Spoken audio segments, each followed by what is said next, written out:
Hello बच्चों। आई class में आप सभी का स्वागत है। प्यारे बच्चों, देखो आज हमारी है डीपीपी 06 यानी छठी डीपीपी आज हम सॉल्व करेंगे जो आपको शीट क्लास में दी गई थी।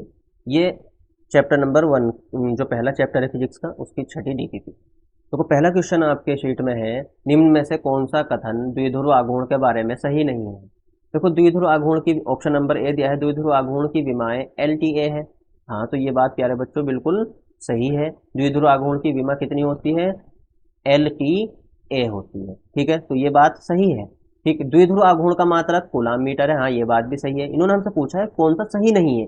ठीक है, द्विध्रुव आघूर्ण के एक अदिश राशि है, वो सॉरी द्विध्रुव आघूर्ण एक सदिश राशि है, सही बात है। तथा ऋणावेश ऋणावेश और ये और है और धनावेश की ओर निर्देशित होता है। सॉरी एक minute, sorry sorry sorry sorry, इससे है ऋणावेश से धनावेश की ओर निर्देशित होता है। ठीक, तो ये ऑप्शन भी हमारा सही है। तो अब सवाल ये है, तो ऑप्शन डी जो है द्विध्रुव आघूर्ण एक अदिश राशि, लेकिन ये अदिश तो है नहीं, तो ये बात तो गलत है। इसका मतलब इन्होंने गलत बात ही हमसे पूछी थी, तो ऑप्शन नंबर डी हमारा सही हो जाएगा। आइए अगला क्वेश्चन देखते हैं। देखो यहाँ इन्होंने कहा दो आवेशों 20 माइक्रोकूलाम और -20 माइक्रोकूलाम को 10 की दूरी पर रखा गया है। धनात्मक आवेश की ओर और इसके केंद्र O से 10 सेंटीमीटर दूर द्विध्रुव आघूर्ण की अक्ष पर बिंदु P पर विद्युत क्षेत्र क्या होगा। तो बिंदु P पर यहाँ पर विद्युत क्षेत्र मालूम कर रहे हैं प्यारे बच्चों। देखो Q की वैल्यू इन्होंने हमें कितनी दी है, ध्यान से देखो। Q की वैल्यू इन्होंने हमें दी है प्लस माइनस के 20 माइक्रोकूलाम, प्लस पॉजिटिव भी और निगेटिव भी, तो माइनस के 20 माइक्रो कूलाम। अगर अगर मैं आपसे कहूँ तो इसे कूलाम में बदलो, तो आप कहोगे सर इसमें कौन सी बड़ी बात है, 20 इंटू 10 की पावर -6 कूलाम, ऐसा आप चेंज कर सकते हो। और आगे देखो ध्यान से, ए और बी के बीच की दूरी कितनी दी है, इन्होंने 10 की दूरी पर रखे हैं। यानी तो हमने बताया था आपको जब क्लास पढ़ा रहे थे, इन दोनों आवेशों के बीच की दूरी को हम 2L से L से और L से 2L से रिप्रेजेंट करते थे। तो 2L की वैल्यू कितनी दी गई है, 2L की वैल्यू दी गई है 10 अब देखो ये में दे दी यूनिट, तो इसे क्या में बदलोगे आप, मीटर में बदलोगे। तो क्या करोगे, 10 इंटू 10 की पावर -3 मीटर। क्लियर हो गई बात। और आगे अब देखो, अब केंद्र से P तक की दूरी कितनी दी गई है। देखो केंद्र से आवेश की और उसके केंद्र O से 10 सेंटीमीटर दूर, यानी ये दूरी कितनी दी गई है, 10 सेंटीमीटर। तो इसे मैं क्या कह देता हूँ, R कह देता हूँ। अगर सदिश रूप में लिखे वेक्टर R या OP कह सकते हैं।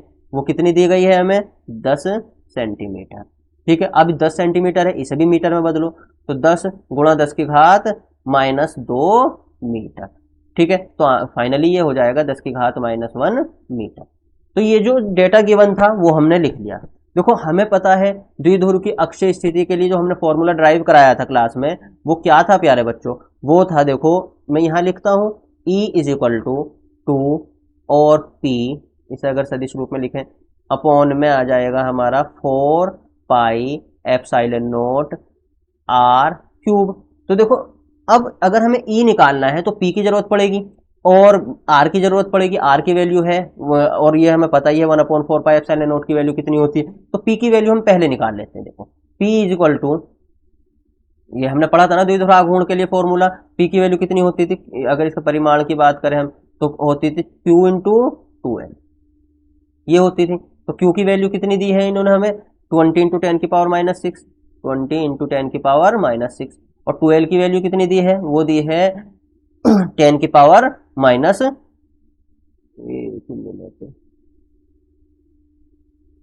कितनी दी है, 10 की पावर -1। तो अब देखो ये क्या हो जाएगा फाइनली, ये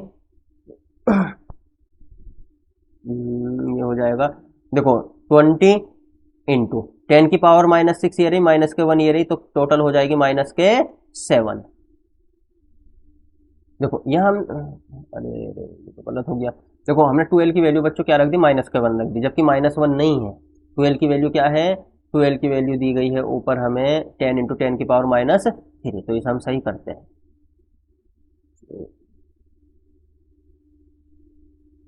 12 की वैल्यू कितनी है, 10 इंटू 10 की पावर -3, 10 इंटू 10 की पावर -3। इसे सोल्व करेंगे, देखो 6 -6 और -3 -9 हो जाएगी, और 2 यहाँ से पॉजिटिव वाली, चलो मैं लिखता हूँ 20 दाई 200, 200 गुणा 10 की घात -9।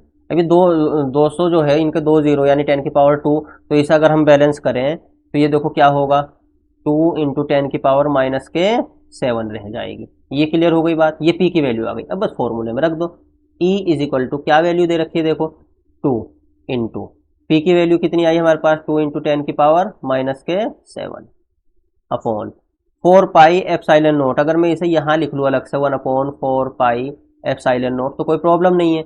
और आगे आर क्यूब, आर की वैल्यू दी थी उन्होंने 10 की पावर-1, तो 10 की पावर-1 की पावर, एक मिनट में इसे थोड़ा सा नीचे करके लिखता हूँ, यहाँ प्रॉब्लम हो जाएगी, दिखेगा नहीं।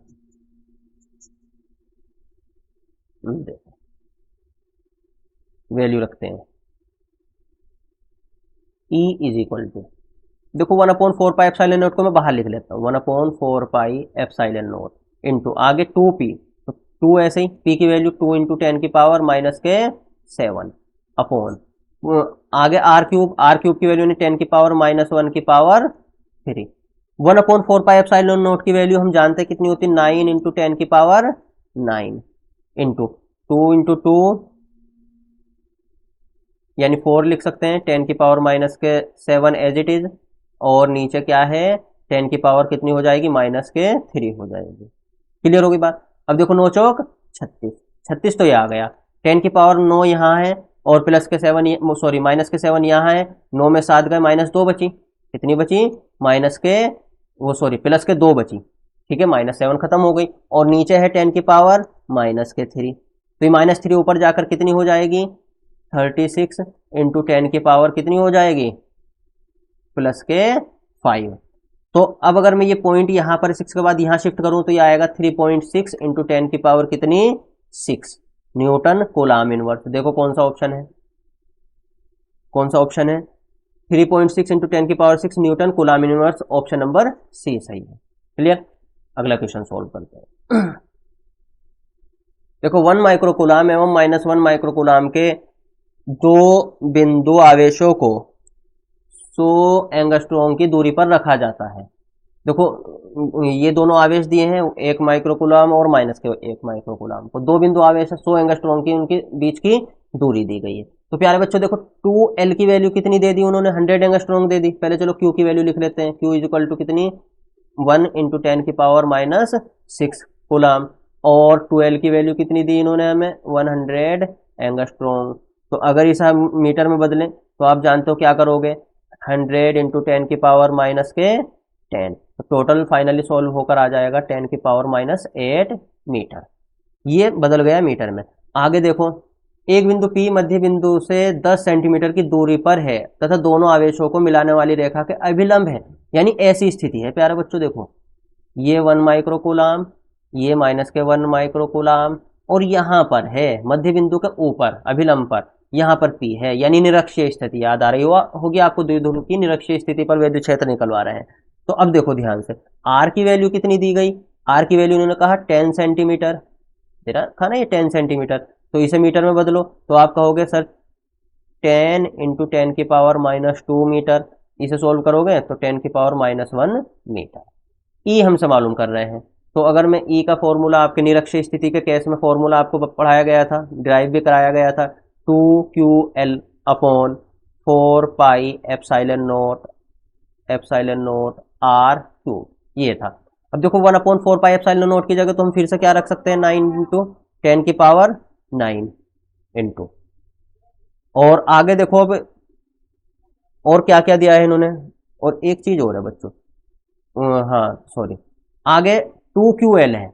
अब देखो ध्यान से, Q × 2L लिख सकते हैं ना, तो Q की वैल्यू पहले लिख लेते हैं, 2L की बाद में रख लेते हैं। तो Q की वैल्यू कितनी दी है, 1 × 10 की पावर -6। अब बच गया 2L, 2L की वैल्यू कितनी अभी हमने कैलकुलेट की थी, देखते हैं पीछे। देखो 2L की वैल्यू आई थी 10 की पावर-8, 10 की पावर-8, और अपॉन में क्या है, R क्यूब, R की वैल्यू 10 की पावर-1 तो उसकी पावर 3, ये आया। अब इसे आगे सोल्व करते देखो, 10 की पावर 9 यहाँ है, -6 यहाँ है, -8, 8 और 6 -14, 9 माइनस करोगे तो कितनी बचेगी, 5 बचेगी माइनस के, 9 × 10 की पावर-5 अपॉन में क्या है, 10 की पावर-, 3, -3 कैंसिल होकर ऊपर कितनी छोड़ देगी, -2 छोड़ देगी। तो 9 10 की पावर -2, अगर इसे पावर को एडजस्ट करें तो ये आ जाएगा 0.09 न्यूटन कूलाम इनवर्स। देखो कौन सा ऑप्शन सही है, 0.09 Newton coulomb inverse, option number D सही है।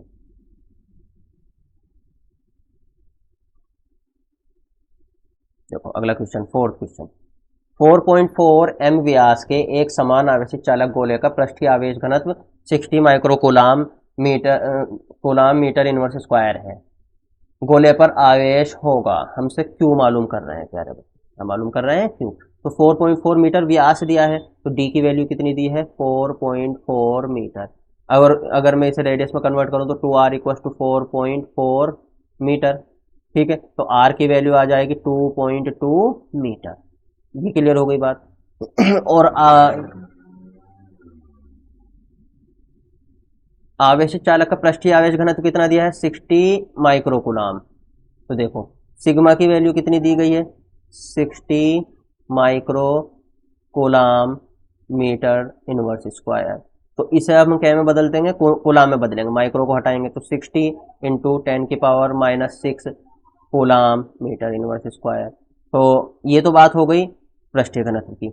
उसके बाद अगर हम बात करते हैं बच्चों, इसमें फॉर्मूला अगर आप जानते होंगे, sigma equal to Q upon A हमने पढ़ा था। क्या पढ़ा था, sigma equal to Q upon A, यानी जो पृष्ठीय आवेश घनत्व का फॉर्मूला था, आवेश बटे क्षेत्रफल। तो वैल्यू रखो भाई, देखो सिग्मा की वैल्यू रख दो, ए की वैल्यू रख दो, क्यू आ जाएगा आपके पास, क्यू इक्वल टू हो जाएगा सिग्मा इंटू ए। तो सिग्मा की वैल्यू देखो कितनी आई है अभी हमारे पास, 60 इंटू 10 की पावर -6, 60 इंटू 10 की पावर -6। और ए की वैल्यू, अब ए क्या चीज है, ए तो क्षेत्रफल है किसका, गोले का, वो क्या होता है 4 पाई आर स्क्वायर। तो 4 पाई आर स्क्वायर। अब देखो 4 पाई आर स्क्वायर, पाई की वैल्यू भी हम जानते हैं और आर की वैल्यू भी अभी हमने कैलकुलेट कितनी थी 2.2 मीटर। तो देखो 60 इंटू 10 की पावर -6 इंटू 4, पाई की वैल्यू 22/7 इंटू, और ये आर की वैल्यू 2.2 का स्क्वायर। बस इसे सोल्व करना है और आंसर आ जाएगा प्यारे बच्चों। 60 इंटू 10 की पावर -6 इंटू 4 इंटू 22 इंटू, देखो 22 और 22 की जब आप मल्टीप्लाई यानी 2.2 और 2.2 की मल्टीप्लाई करोगे तो ये आएगा 4.84। फिर 2 डिजिट के बाद पॉइंट आ जाएगा। अपॉन में क्या है, अपॉन में है 7, ठीक, ये पूरा डिवाइड लगा लो, अपॉन में है 7। अब इसे जब फाइनली आप सोल्व करो, कैलकुलेशन कर लेना, मैं डायरेक्ट आंसर आपको बता देता हूँ, ये आ जाएगा 3.7 इंटू 10 की पावर -3 कूलाम। तो ये ऑप्शन नंबर कौन सा सही हो जाएगा हमारा, ऑप्शन नंबर देखो 3.7 इंटू 10 की पावर -3, 3.7 इंटू 10 की पावर -3, ऑप्शन नंबर डी हमारा सही हो जाएगा। ये था फोर्थ क्वेश्चन। अब आगे अगर हम बात करें, विद्युत क्षेत्र रेखाएं निम्न में से किसके विषय में जानकारी देती हैं। तो देखो विद्युत क्षेत्र की जो रेखाएं हैं वो हमें क्षेत्र तीव्रता के बारे में बताती हैं, ठीक है, दिशा के बारे में बताती हैं, ठीक है, आवेश की प्रकृति के विषय में भी बताती हैं, ठीक है। तो ऑप्शन नंबर डी सही हो जाएगा ये सभी। क्लियर। नेक्स्ट क्वेश्चन देखते हैं, निम्न में से कौन सा चित्र एकल धनावेश के कारण विद्युत क्षेत्र रेखाओं को प्रदर्शित करता है। अभी जब हमने क्लास में आपको पढ़ाया था बच्चों, तो पॉजिटिव चार्ज की वजह से जो विद्युत क्षेत्र की रेखाएं जाती हैं दूर की तरफ जाती हैं, ठीक है। और देखो यहाँ कौन सा डायग्राम दूर की तरफ बता रहा है, ऑप्शन नंबर ए हम लोगों को इस बात के बारे में जानकारी देता है, ठीक है। तो ऑप्शन नंबर ए इसका सही हो जाएगा। नेक्स्ट क्वेश्चन देखते हैं, निम्नलिखित में से कौन सा विद्युत रोधी है। यहाँ पर थोड़ा सा करेक्शन कर लो बच्चों, ये विद्युत चालक समझो, क्या है, विद्युत चालक है। ये शीट में थोड़ा मिसप्रिंट था। निम्नलिखित में से कौन सा विद्युत चालक है। देखो शुष्क हवा तो चालक नहीं है, हीरा भी चालक नहीं है, और एबोनाइट भी नहीं है। मानव शरीर करंट पास हो जाता है, तो ये तुम्हारा विद्युत चालक हो जाएगा। तो ये थे हमारे डीपीपी नंबर 6 के 7 क्वेश्चन। आप लोगों को अगर ये वीडियो पसंद आई है तो प्यारे बच्चों इस वीडियो को लाइक कीजिए, शेयर कीजिए और हमारे इस चैनल को सब्सक्राइब कीजिए, ताकि आने वाले वीडियोस का नोटिफिकेशन आपको टाइम से मिल जाए। वहाँ पास में बने बेल का आइकन को दबाना ना भूलिएगा। Thank you very much.